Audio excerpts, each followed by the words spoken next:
siput, ya mungkin juga pakai falsafah alon-alon asal kelakon, ya biar lambat asal selamat, ya. Besar Universitas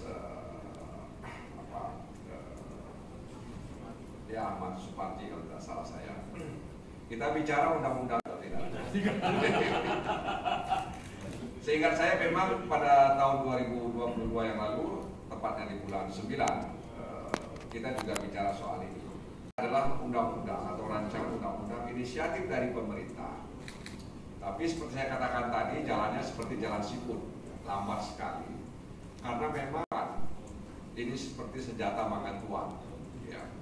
Atau kemana undang-undang ini mau diarahkan? Sebab yang punya aset kan orang yang punya kuasa. Yang banyak aset itu adalah orang yang punya kuasa, ya. Karena itu dikhawatirkan rancangan undang-undang ini mengarah kepada orang-orang yang punya. Dibuat di notaris yang bisa langsung eksekusi, tidak harus ada proses pengadilan yang panjang gitu. Nah, saya kira itu bisa jadi modus gitu, ya, menciptakan lembaga perdata itu antara hubungan antara orang per orang, ada yang namanya parate eksekusi itu. Tetapi di pidana mungkin nanti akan ada untuk perampas aset masyarakat dengan syarat maunya aset itu memang hasil tindak pidana gitu ya. Di sisi lain juga undang-undang itu memberikan kewenangan negara menjadi tanpa proses peradilan itu menjadi haknya negara. Gitu. Nah itu yang saya kira problemnya di situ. Karena kalau harus pakai putusan pengadilan, ya namanya sita, ya sita menyita kemudian melelang. Itu kan merampas juga sebenarnya, tapi tetap harus ada dasar putusan pengadilannya. Kalau menciptakan satu lembaga yang bisa merampas aset tanpa harus ada putusan pengadilan, tapi kuat secara hukum. Artinya ada dasar sosiologisnya, ada dasar gitu. Umpamanya aset yang bisa disita adalah aset yang didapatkan dari kredit, iya kan? Sehingga bank yang menjadi korban itu bisa menyita langsung, bisa pakai melalui lembaga perampasan aset bisa menyita langsung, karena memang diketahui itu miliknya bank. Gitu. Dan umpamanya bisa seperti itu, ya.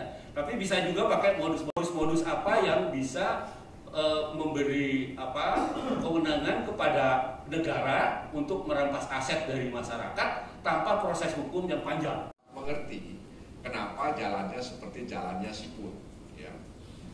Karena dikhawatirkan tadi itu, ya. Tapi di sisi lain seperti saya katakan, dia kolektif, ya. Jadi bisa saja kolektif ini, ya, mereka berhimpun dalam satu korporasi, ya. Korporasi dan soal korporasi ini juga sudah ada, ya, sudah ada satu aturan dari Mahkamah Agung, ya, terkait dengan itu kan pengadilan, ya, dibantu oleh aparat kepolisian, ya, mengeksekusi aset-aset terpidana, ya. Nah ini kan dilakukan oleh tertatih-tatih jalannya, ya. Karena begini, kadang-kadang kan kita suka latah, ya. Ketika ada isu lalu kemudian kita buat, ya. Ketika didorong-dorong kemudian selesai, ya. Nah, jadi misalnya kita kan sering misalnya ketika ada kejadian baru respon, kan begitu, ya. Ya, ketika misalnya banyak pegawainya pakai motor gede, ya, kemudian ada klubnya, lalu kemudian tribunal bilang bubarkan, ya. Dan pertanyaannya selama ini apa kira begitu? Mungkin kalau nggak ada kejadian itu kan bubarkan, kira-kira begitu kan? Kita kan suka latah, ya, suka latah. Ketika ada itu lalu kemudian dibubarkan. Padahal mereka nggak ada kaitannya mungkin, ya. Tapi ya begitulah, ya, di negeri ini. Jadi bisa jadi rancangan undang-undang perampas aset mungkin karena, ya, dalam pertemuan internasional Indonesia didesak, ayo kalian buat dong, ya, RUU perampasan aset dan sebagainya. Ya diterima, kemudian cara mengeksekusinya yang hari ini masih agar tidak menimbulkan masalah baru. Jadi memang ini sesuatu yang belum jelas seperti apa modelnya. Oleh karena itu memang perlu dielaborasi, ya, perlu didiskusikan, ya, sehingga kemudian hak-hak kepemilikan meskipun bukan sebagaimana diatur dalam konstitusi itu kemudian tidak, ya, diganggu, ya, oleh pembuat kebijakan, ya. Dan RUU perampasan aset ini muncul kembali ketika muncul kasus pegawai, ya, Direktorat Jenderal Pajak Rafael misalnya, ya. yang disebut-sebut mengalahi Sri Mulyani dan Joko Widodo. Tapi jumlahnya beda-beda tipis saja, beda-beda tipis ya. Antara beda tipis saja dengan Sri Mulyani juga beda-beda tipis ya.